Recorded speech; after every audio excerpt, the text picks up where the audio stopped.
आज हम लोग जो अगली इकाई जो है आपकी पेपर थर्ड वाली, पेपर थर्ड की आपकी अगली इकाई है कार्यालयीन और व्यवहारिक पत्राचार। तो व्यवहारिक पत्राचार से तो आप लोग परिचित हैं कि बहुत सारा हम लोग शिकायती पत्र, आवेदन पत्र, एप्लीकेशन लेटर वगैरह लिखते रहे हैं। कार्यालयीन पत्राचार जो है आपने अभी तक नहीं देखा था। तो कार्यालयीन पत्राचार में भी बहुत सारे प्रकार हैं, सब आपको नहीं पढ़ने हैं। जो आपके पाठ्यक्रम में निर्धारित है उस पाठ्यक्रम के हिसाब से कार्यालयीन पत्र में आपको कार्यालय आदेश, कार्यालय ज्ञापन, परिपत्र और अनुस्मारक, ये 4 चीजों के बारे में पढ़ना है। परिपत्र, अनुस्मारक, कार्यालय ज्ञापन और कार्यालय आदेश। और आप अपने इस नोट्स में देख पा रहे होंगे कि कार्यालय ज्ञापन 4 नंबर पे, कार्यालय आदेश 5 नंबर पे, ये 2 चीजें, और परिपत्र 10 नंबर पे। तो कार्यालय आदेश, कार्यालय ज्ञापन, परिपत्र और एक और क्या था जो आपके पाठ्यक्रम में है वो है अनुस्मारक। तो ये मतलब 4 नंबर, 5 नंबर और 10 नंबर, ये चीजें आपको मुख्य रूप से पढ़नी है इसमें आपके पाठ्यक्रम के आधार से। और अनुस्मारक भी है, अनुस्मारक शायद इस नोट्स के नीचे है। अभी ये थोड़ा अपलोड हो रहा है इसलिए वो दिखाई नहीं दे रहा है, लेकिन देख लेते हैं। तो हम लोग शुरू करते हैं कि अच्छा, इसमें ये चीज भी आप लोगों को अब ध्यान देनी पड़ेगी कि जब पूरे के पूरे एग्जाम के पेपर बनते थे तब तो आपको दे दिया जाता था कि आप ये पत्र लिखिए, उसका प्रारूप बनाइए। लेकिन अब वो सारी संभावनाएं खत्म हो गई हैं क्योंकि आपको एमसीक्यू पैटर्न में एग्जाम देना है। तो उसमें किस तरह के प्रश्न पत्रों से पूछे जा सकते हैं, तो उसमें ये भी ध्यान देना पड़ेगा कि उसके हिसाब से प्रश्न बने और उनका आप उत्तर दे पाए। क्योंकि यहाँ पे आपको नमूना बना के पत्र लिखने का स्कोप जो है इसके अंदर नहीं मिलेगा। क्या नाम है, जो एमसीक्यू पैटर्न का एग्जाम है, तो वो भी एक दुविधा वाली स्थिति है कि भाई पत्र वगैरह इसीलिए दिए जाते थे कि आप उसको लिखें, लेकिन चूंकि अब वो स्थितियां बनी नहीं पा रही हैं तो वो एक अलग चीज रहेगी जिसके बारे में हम लोगों को सोचना पड़ेगा। तो ये जो है नोट्स आप लोगों के सामने है। जैसा कि नाम से ही क्लियर है, कार्यालयीन पत्राचार। तो कार्यालय मतलब होता है ऑफिस, ऑफिस का पत्राचार मतलब होता है करस्पॉन्डेंस। ऑफिस में करस्पॉन्डेंस करने के लिए आपको जिस तरह से पत्र लिखना चाहिए, जो चीजें आपको मालूम होनी चाहिए उनके बारे में जानकारी। तो यहाँ पे देखिए लिखा भी है, कार्यालयीन पत्राचार एक प्रकार से औपचारिक पत्राचार है, मतलब ऑफिशियल लेटर है। ये मैंने आपको शुरू शुरू में ही पहले हम लोग पढ़ चुके हैं कि पत्र के मुख्य 2 प्रकार हैं, औपचारिक और अनौपचारिक। औपचारिक का मतलब हो गया फॉर्मल, अंग्रेजी में जिसको कहते हैं, जहां पे आप किसी न किसी विभाग, कार्यालय के लिए पत्र लिखते हैं, वो औपचारिक होता है। और जब आप परिवार में लिखते हैं, है ना, तो वो अनौपचारिक होता है। जैसे आप पिताजी को पत्र लिख रहे हैं, माँ को पत्र लिख रहे हैं, बड़े भाई को पत्र लिख रहे हैं, किसी को उसके नए मकान खरीदने पे शुभकामना दे रहे हैं, किसी को विवाह के लिए आमंत्रित कर रहे हैं। तो ये सारे जो पत्र हैं ये अनौपचारिक पत्र हैं, और उनमें जो है थोड़ी सहजता होती है, उतने नियमों के बंधन नहीं होते, पत्र बड़े हो जाते हैं। जैसे आप अपने पिताजी को पत्र लिख रहे हैं तो आप बड़ा पत्र लिख देंगे, ज्यादा प्यार उमड़ रहा है तो 5 पन्ने का लिखोगे, और ज्यादा गुस्सा है तो 10 पन्ने का लिखोगे, तो वहां कोई लिमिटेशन नहीं होती। लेकिन जब आप फॉर्मल लेटर लिखते हो, ऑफिशियल लेटर लिखते हो, जैसे मान लीजिए आपको कॉलेज के प्रिंसिपल को लेटर लिखना है, वाइस प्रिंसिपल को लिखना है, आपको किताबें मंगवानी है, आपको म्यूनिसिपल कॉर्पोरेशन में कोई कंप्लेन करनी है, आपको नौकरी के लिए कोई आवेदन करना है, तो ये सब जो ऑफिशियल लेटर होते हैं ये क्या होते हैं, फॉर्मल होते हैं। तो उनका फॉर्मेट फिक्स होता है, उनका प्रारूप तय होता है, आपको उसी प्रारूप में लिखना होता है। और विषय लिखना होता है, जैसे किस संदर्भ में, जैसे आप प्रिंसिपल को पत्र लिख रहे हैं तो आप विषय लिखते हो, सब्जेक्ट। तो जैसे तुमने लिखा विषय फीस माफी के संदर्भ में, तो प्रिंसिपल पूरा लेटर पढ़ेगा ही नहीं, वो देख लेगा पेपर किस रिगार्ड में है, फीस माफी। तो जो फीस माफी से कंसर्न बनता है उसको वो फॉरवर्ड कर देंगे कि आप इसका मैटर देखिए। तो उसी तरह उसमें विषय होते हैं, कंटेंट बहुत छोटे होते हैं, मतलब वहां पे विस्तार के लिए बहुत सारी जगह नहीं होती। आपको सिर्फ अपनी परेशानी बतानी है और वो एप्लीकेशन अपना पूर्ण करना है। तो इसीलिए फॉर्मल और इनफॉर्मल पत्रों में ये बुनियादी अंतर होता है कि अनौपचारिक पत्रों में विस्तार की बहुत संभावना होती है। जैसे आप माँ को पत्र लिख रहे हो तो तुम इसमें तुम कितना भी बड़ा लिख सकते हो कि आई तुझी आठवण येते, तू बरोबर जेवली की नाय, ए नाय ते नाय। फिर तुम ये भी पूछ सकते हो की यावेळी कल्याणमध्ये किती पाऊस पडला, है ना, मग तुम्ही काय खाल्ला, मग घरी कोण कोण आहे, कोण आला होता, कोण येणार आहे, मतलब जो तुम्हारा मन करे तुम वो सब पूछ सकते हो। लेकिन जो ऑफिशियल लेटर है, ऑफिशियल लेटर में ये सब नहीं कर सकते। ऑफिशियल लेटर में विस्तार की संभावना बहुत कम होती है, इसीलिए टू द पॉइंट लिखा जाता है, टू द सब्जेक्ट लिखा जाता है और एज पर फॉर्मेट लिखा जाता है। उसका जो प्रारूप निश्चित है उस प्रारूप के आधार पर लिखा जाता है। ये बुनियादी अंतर है औपचारिक पत्रों में, अनौपचारिक पत्रों में। तो अनौपचारिक पत्र जो है वो पारिवारिक पत्र हो गए और औपचारिक पत्र कार्यालयीन पत्र हो गए। तो कार्यालयीन पत्रों में तरह तरह की चीजें हैं कि जैसे इन्होंने दिया है सरकारी पत्र, संस्मरण पत्र, पावती, अंतरिम उत्तर, पृष्ठांकन, अर्ध सरकारी पत्र, कार्यालय ज्ञापन, कार्यालय आदेश, आदेश अधिसूचना, संकल्प, अंतर विभागीय टिप्पणी, परिपत्र, प्रेस विज्ञप्ति और प्रेस टिप्पणी, विज्ञापन, निविदा, ये तमाम चीजें हैं। लेकिन आपके पाठ्यक्रम के हिसाब से हमको ये सारी चीजें नहीं देखनी है, हमको सीधे पहले किस पे आ जाना है, कार्यालय ज्ञापन पे। तो हम सीधे पढ़ेंगे कि कार्यालय ज्ञापन क्या है और कार्यालय ज्ञापन के संदर्भ में ये क्या चीजें हमको बताते हैं।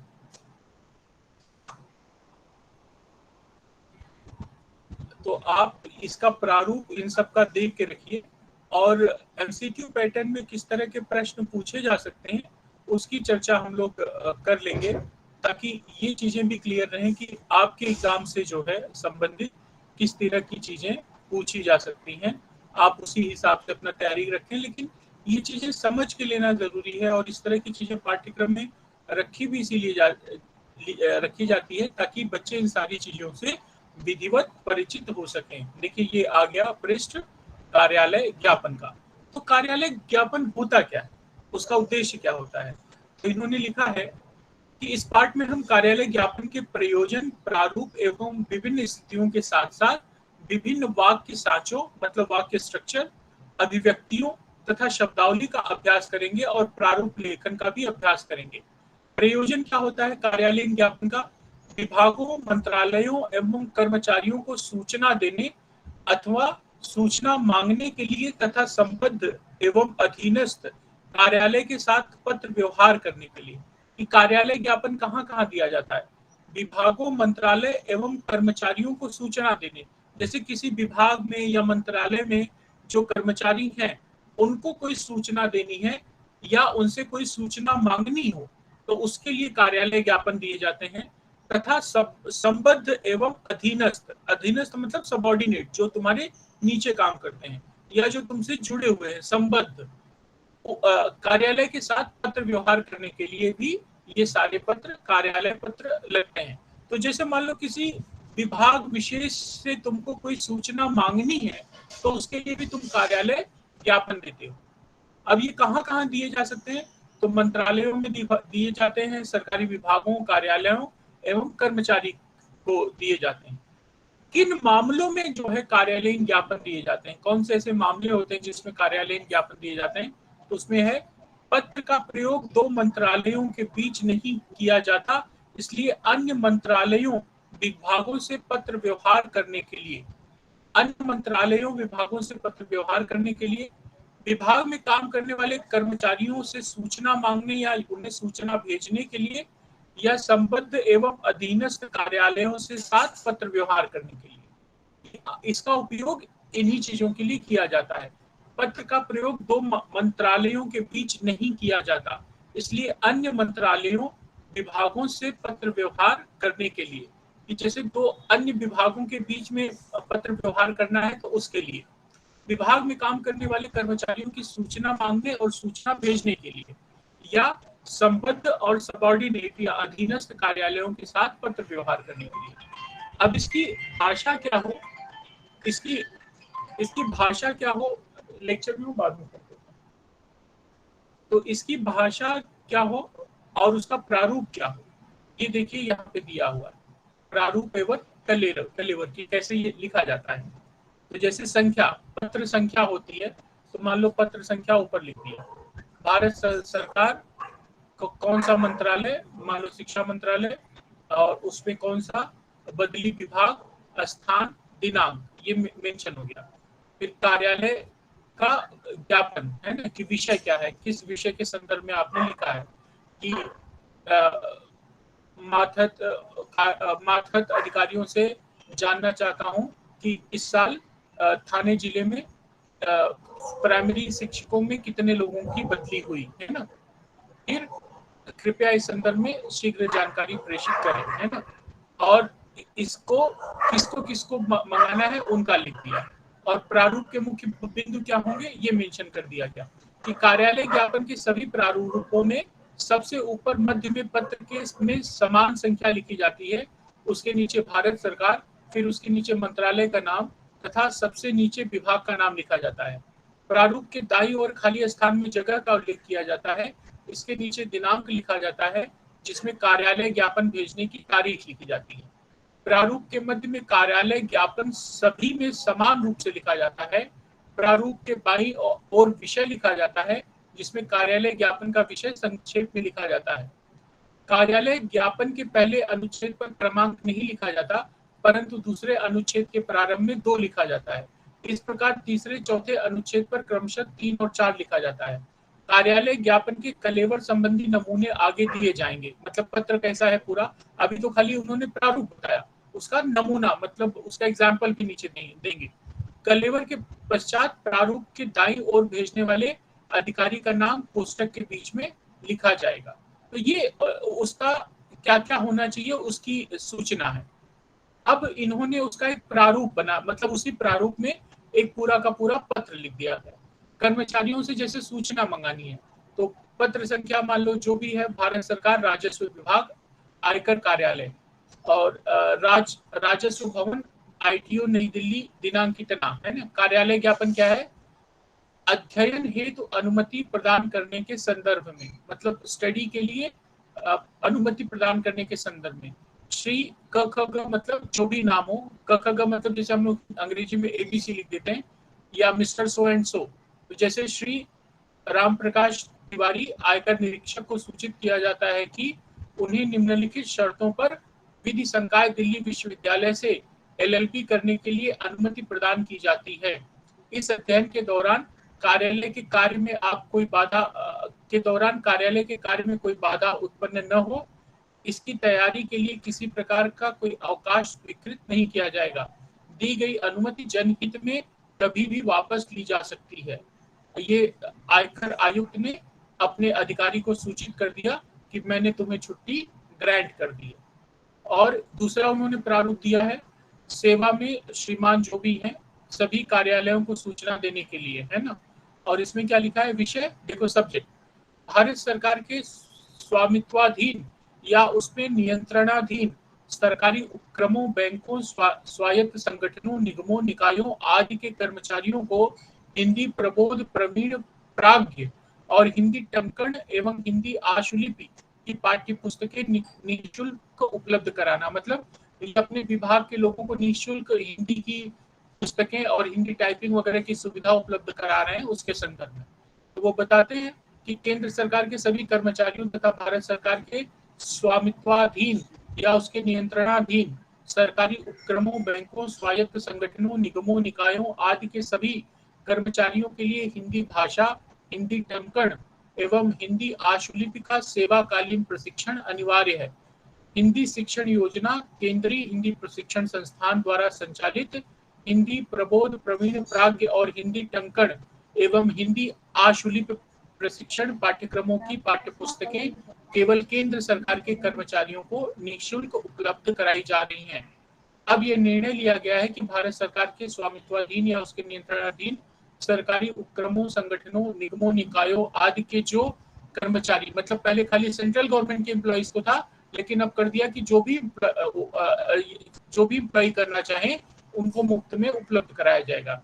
यह कार्यालय ज्ञापन वित्त प्रभाग गृह मंत्रालय की दिनांक टिप्पणी डायरी संख्या इतने द्वारा की गई है, सहमति से जारी किया जा रहा है।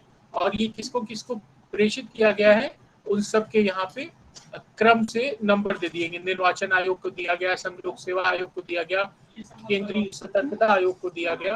तो इस तरह सबको उन्होंने सूचित कर दिया। तो ये अलग अलग वाक्यांश उन्होंने दिए हैं कि अलग अलग विभागों में जब कार्यालयीन पत्र लिखे जाते हैं, कार्यालयीन पत्र कह रहा हूँ, कार्यालयीन ज्ञापन दिए जाते हैं उसके लिए। और उसके लिए कुछ जो खास तरह के शब्द हैं वो शब्दावली दी गई है, जैसे जनहित, पब्लिक इंटरेस्ट, कार्यान्वयन, इम्प्लीमेंटेशन, स्वीकृत, सैंक्शन, पूर्णकालिक, फुल टाइम, सक्षम, कॉम्पिटेंट, अंशकालिक, पार्ट टाइम, नियंत्रणाधीन, कंट्रोलिंग, मानदेय, ऑनरेरियम, उपक्रम, अंडरटेकिंग, संशोधन, अमेंडमेंट, स्वायत्त संगठन, ऑटोनोमस बॉडीज, आंशिक संशोधन, पार्शियल मॉडिफिकेशन, निगम, कॉर्पोरेशन, अधो हस्ताक्षरी, अंडरसाइन, टंकन, टाइपिंग, सर्व कार्यभारी अधिकारी, ऑफिसर इन ओवरऑल चार्ज, आशुलिपि, शॉर्ट हैंड, सेवाकालीन इन सर्विस, अवैतनिक, ऑनरेरी, प्रशिक्षण, ट्रेनिंग, तैनात, पोस्टेड, संचालित करना, टू कंडक्ट, स्वीकृत, सैंक्शन, सहमति, कॉन्करेंस, संशोधित दरें, रिवाइज रेट, सतर्कता, विजिलेंस, वित्त प्रभाग, फाइनेंस डिवीजन। तो इस तरह की शब्दावली जो होती है, क्योंकि हम लोग पहले ही पढ़ चुके हैं कि जहां पे प्रयोजन मूलक हिंदी का इस्तेमाल होता है या जहां पे खास विभागों के लिए भाषा का इस्तेमाल होता है, तो उसके लिए आपको एक जो है अलग से शब्दकोश रहता है, उन शब्दों के हिसाब से ही आपको चीजों को बोलना रहता है। तो ये कार्यालयीन शब्दों के कुछ इन्होंने नमूने भी दिए। तो ये कार्यालय ज्ञापन का उन्होंने उदाहरण दिया कि किस तरह अलग अलग मंत्रालयों के बीच में या अपने विभाग के कर्मचारियों के लिए ये कार्यालय आदेश, कार्यालय ज्ञापन जाता है, ताकि वो सूचनाएं अपने विभागीय जो मातहत लोग हैं उनके द्वारा वो सूचनाएं साझा कर सके। तो ये कार्यालय आदेश, कार्यालय ज्ञापन आपको समझ में आया? हाँ सर। तो ये दो चीजें आपके पास थी। पहला हम लोगों ने देखा कार्यालय ज्ञापन, और अब दूसरा है कार्यालय आदेश। तो कार्यालय ज्ञापन और कार्यालय आदेश में क्या अंतर है उसको हम लोग देखेंगे। कार्यालय ज्ञापन में देखिए शब्द ही देखिए, वो ज्ञापन है और ये आदेश है। तो इस पार्ट में हम कार्यालय आदेश के प्रयोजन और उसके बारे में सीखेंगे। आंतरिक प्रशासन संबंधी अनुदेश जारी करने के लिए इसका सिर्फ एक ही है कि इंटरनल एडमिनिस्ट्रेटिव वर्क को ज्यादा बेहतर करने के लिए जो आदेश, जो ऑर्डर पारित होते हैं वो कहलाते हैं कार्यालय के आदेश। यहाँ पे कोई सुविधा या सूचना लेना, सूचना देना, प्रदान करना, ये सब नहीं होता। ये सब किसमें होता है? कार्यालय ज्ञापन में होता है। कार्यालय आदेश में सीधे सीधे जो है आपको अपने विभाग में जो आदेश देने रहते हैं वो आदेश दिए जाते हैं। तो ये किसको दिए जाते हैं आदेश? मंत्रालय जैसे कोई है, उसका विभाग है, तो वो अपने अधिकारियों को देगा, अपने कर्मचारियों को देगा। और इसका नमूना नीचे दिया गया है। और किन मामलों में ये दिया जाता है, तो ये इन्होंने स्पष्ट किया है। कार्यालय में कार्यरत अधिकारियों, कर्मचारियों एवं दो अनुभागों के बीच काम के वितरण के लिए, जैसे दो अलग अलग विभाग हैं तो उसमें काम का बंटवारा कैसे हो, उसको लेके आदेश दिया जा सकता है। अधिकारियों कर्मचारियों का एक कार्यालय या अनुभाग से दूसरे कार्यालय या अनुभाग में स्थानांतरण या तैनाती के लिए, किसी की पोस्टिंग है या उसका ट्रांसफर है, उसकी सूचना के लिए है। आकस्मिक अवकाश व प्रतिबंधित अवकाश को छोड़कर सभी प्रकार की छुट्टियों की मंजूरी के साथ अन्य नियमित प्रशासनिक कार्यों के लिए। आकस्मिक मतलब अचानक से आपको छुट्टी की जरूरत पड़ गई, तो उसकी सूचना के लिए जो है ये दिया जा सकता है। तो इसका प्रारूप भी वैसे ही है जैसे उसका था, लेकिन यहाँ पे सीधे कार्यालय आदेश आ जाएगा। मतलब कार्यालय आदेश सब्जेक्ट में लिखा रहेगा। तो जैसे ये हो जाएगा डॉक्टर राकेश सिन्हा का शिक्षा मंत्रालय के XYZ विभाग में स्थानांतरण के संदर्भ में, है ना, सीधे आदेश। और वो फिर कलेवर में लिख के देंगे कि सिन्हा जी का दिनांक इतने से इस विभाग से इस विभाग में स्थानांतरण किया जा रहा है, और उन्हें आदेश दिया जाता है कि वो 4 दिन के अंदर अंदर अपने नए विभाग में अपनी सेवाएं शुरू करें, और वहां पे सेवाएं शुरू करने की सूचना जल्द से जल्द अपने अधिकारियों को प्रेषित करें, और उसकी प्रतिलिपि जिसको जिसको भेजनी है, बस। तो ये देख रहे हो, ये छोटा आदेश हमेशा छोटा रहता है, ऑर्डर है ना, ऑर्डर बहुत बड़ा देने की जरूरत नहीं पड़ती। तो इसके प्रारूप के कुछ बिंदु इन्होंने दिए हैं, जैसे कार्यालय आदेश के सभी प्रारूपों में सबसे ऊपर मध्य फाइल संख्या का संक्षिप्त रूप, वो सब वही है जो इसके पहले हम लोगों ने कार्यालय ज्ञापन में पढ़ा। कार्यालय आदेश के कलेवर संबंधी नमूने आगे दिए गए हैं, तो हमको पूरा पत्र किस तरह होगा वो देखने को मिल जाएगा। कार्यालय आदेश में संबोधन और अधोलेख का प्रयोग नहीं होता, मतलब किसी को संबोधित नहीं किया जाता, जैसे डियर सर, है ना, आदरणीय आई बाबा, ऐसा कुछ नहीं, क्योंकि ऑर्डर है। ऑर्डर सीधे ऑर्डर दिया जाता है, वहां पे कोई संबोधन की जरूरत नहीं होती।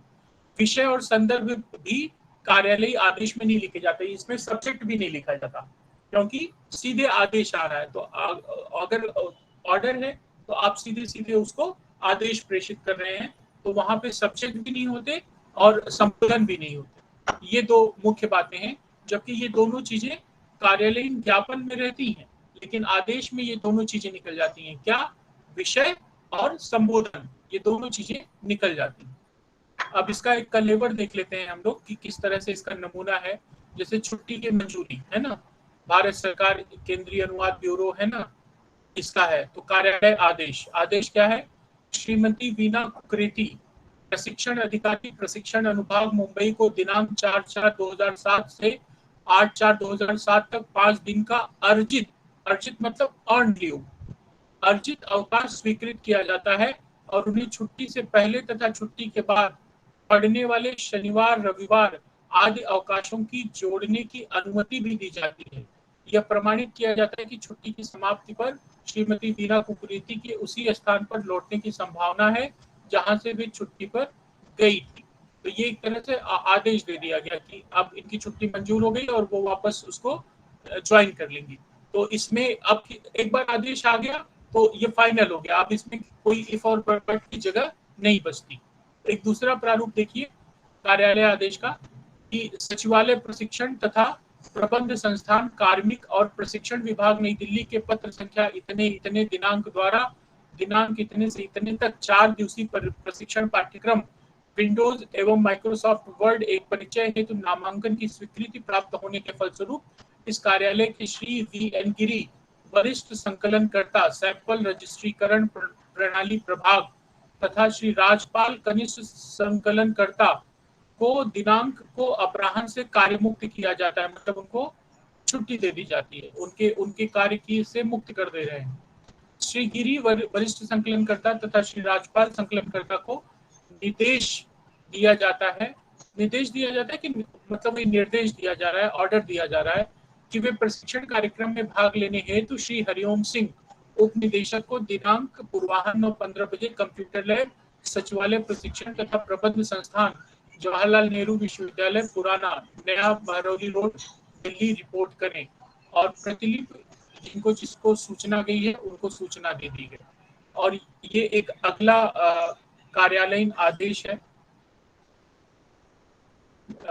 ये किस बारे में, अच्छा ये पता सब्जेक्ट से पता चल जाता है तुरंत किस बारे में है, लेकिन चूंकि अब ये आदेश में सब्जेक्ट और संबोधन नहीं होते तो सीधे सीधे आदेश, ये तैनाती के बारे में है। देखो, श्रीमती राजरानी और श्री प्रदीप कुमार की तैनाती और पदोन्नति पर तैनाती स्थान, मतलब अभी कहाँ पे वो पोस्टेड हैं और प्रमोशन के बाद वो कहाँ पोस्टेड रहेंगे, इसके आदेश का एक कार्यालय आदेश पत्र है। ये अलग अलग प्रारूप जो हैं कार्यालय आदेश पत्र के यहाँ पे इन्होंने दिए हैं। ये कार्यालय आदेश पत्र आप में से कोई पढ़ना चाहेगा?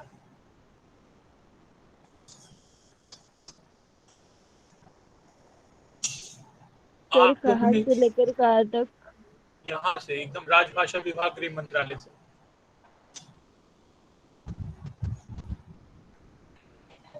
पढ़िए। मतलब विभागीय पदोन्नति समिति की सिफारिश पर राजभाषा विभाग के, यहाँ से ना सर, हाँ पढ़ो। दिनांक जो के पत्र से 14, पत्र संख्या, स मतलब संख्या,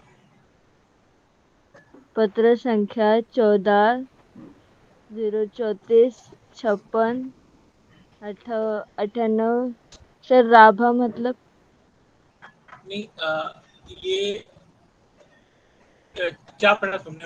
14034 ऑब्लिक 56 हाँ, ये ऑब्लिक, पढ़ा, लेकिन आगे का राभा।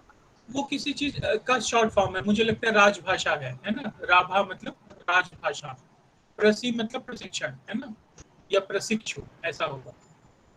राजभाषा प्रशिक्षण के द्वारा स्थायी हिंदी प्राध्यापकों को सहायक निदेशक हिंदी शिक्षण योजना ऑब्लिक के ही केंद्रीय हिंदी प्रचार समिति, ऐसा कुछ होगा।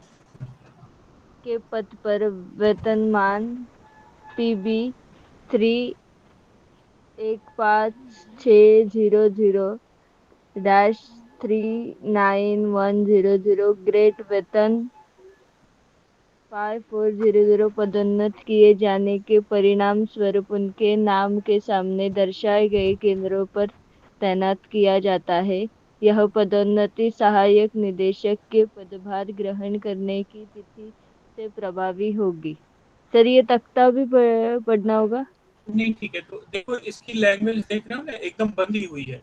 इसका सिंपल सा मतलब ये है कि ये जो अधिकारी हैं, नंबर 1 श्रीमती राजरानी और नंबर 2 श्री प्रदीप कुमार, जो अभी बेंगलुरु और विशाखापट्टनम में पोस्टेड थे, उनका प्रमोशन कर दिया गया है। पे पॉइंट 15,600 से 3900, ग्रेड वेतन वेतन 5,400 में। और अब जो है उनका वर्किंग प्लेस क्या हो जाएगा, बेंगलोर और चेन्नई, है ना। तो ये उनकी प्रमोशन की डिटेल है।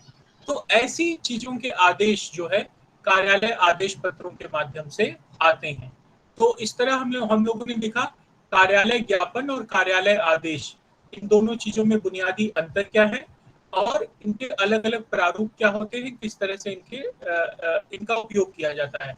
कार्यालय आदेश की सबसे बड़ी बात है कि उसमें न तो संबोधन होता है, ना तो सब्जेक्ट होता है, न विषय लिखा जाता है, न संबोधन किया जाता है, सीधे सीधे आदेश दिया जाता है जिस भी व्यक्ति के संबंधित वह रहता है।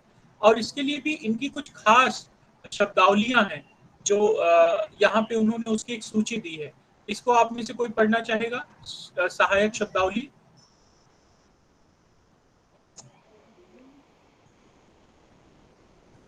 आप में से कोई पढ़ेगा ये सूची शब्दों की?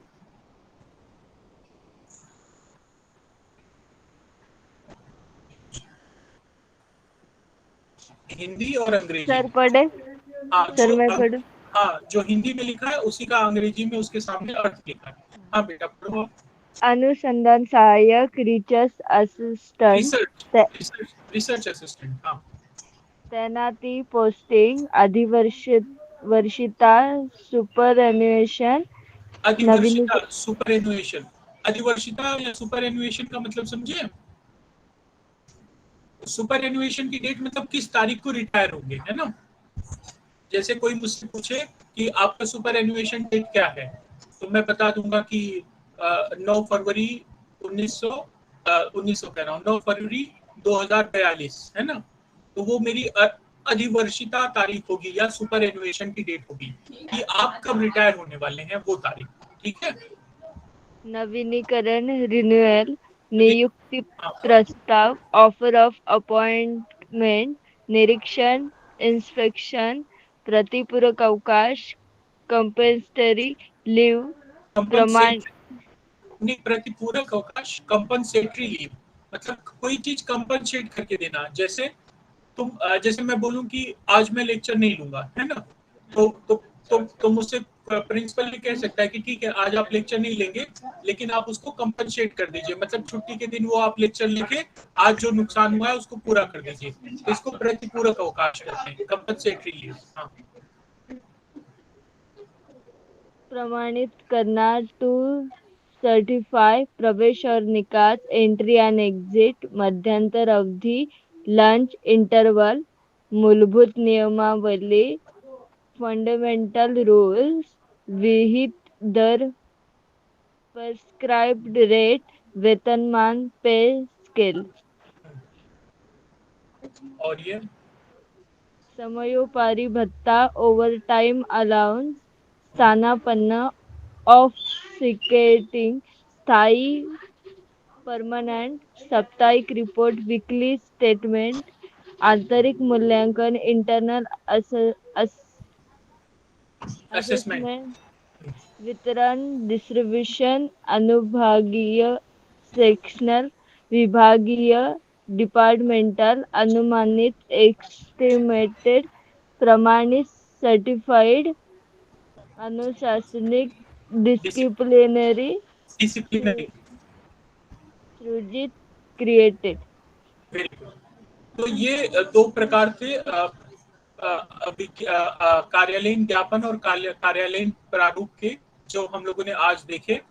तो हम लोग बाकी जो दो चीजें बची हैं उसको हम लोग कल के लेक्चर में पूरा करेंगे। और ये नोट्स आपका पूरा आपके व्हाट्सएप ग्रुप पे भी है और जहां मटेरियल अपलोड करते हैं वहां पे भी है। तो आप लोग इसको एक बार घर पे अच्छे से देख लीजिएगा। कोई परेशानी आए तो मुझे कल बताइएगा। कल हम इसकी फिर से चर्चा करके बाकी जो चीजें हैं कल हम लोग उसको फिर से शुरू करेंगे। ठीक है। तो ये थोड़ा कठिन है लेकिन इसका कोई विकल्प नहीं है कि यही शब्द इस्तेमाल करने हैं, यही प्रारूप होगा, यही नमूना होगा। तो इसको आप लोग फिर से एक बार पढ़ लीजिएगा, समझने की कोशिश करिए और कोई दिक्कत आए तो मुझे बताइएगा, है ना। तो आज का ये लेक्चर हम लोग यही खत्म करते हैं। कल बाकी की जो दो चीजें बची हैं व्यवहारिक पत्र लेखन में और इसमें दो चीजें और हैं, अनुस्मारक और क्या है उसको हम लोग कल देखते हैं। ठीक है। ठीक है सर। ठीक है। इसको लेकिन नोट्स आप लोग पढ़ जरूर लेना। हाँ हाँ सर।